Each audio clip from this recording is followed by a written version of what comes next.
Praise the lord. మన ప్రభువును రక్షకుడైన యేసుక్రీస్తు ప్రభువారి యొక్క శ్రేష్టమైన నామములో మీకు అందరికీ శుభాభివందనాలు తెలియజేస్తున్నాను.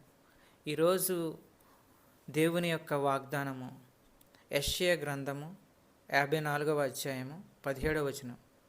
నీకు విరోధముగా రూపింపబడిన ఏ ఆయుధమును వర్ధిల్లదు.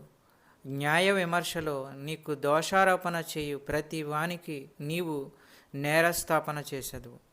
యెహోవా యొక్క సేవకుల నీతి నా వలన కలుగుచున్నది, ఇది వారి స్వాస్థ్యము, ఇదే యెహోవా వాక్కు. ఈరోజు దేవుడు మంచి వాగ్దానాన్ని మీకు అనుగ్రహించి ఉన్నాడు.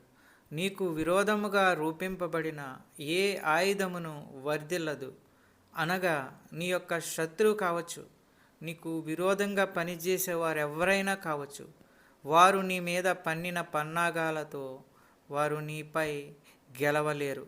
నీ ముందు నీ శత్రువులు నిలవలేరు.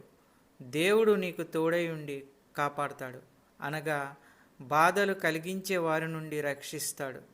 వాక్యమును బట్టి ప్రార్థన చేసుకుందాము. పరిశుద్ధుడా, జీవము గల దేవా, నీకు స్తోత్రములు, వందనములు. ఈ వాక్యము ఎంతమంది అయితే విన్నారో వారందరినీ సంతోషంతో నింపండి, కాపాడండి, దీవించండి.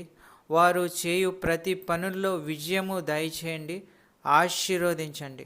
యేసు ప్రభు పేరట అడుగుచున్నాము తండ్రి, ఆమెన్.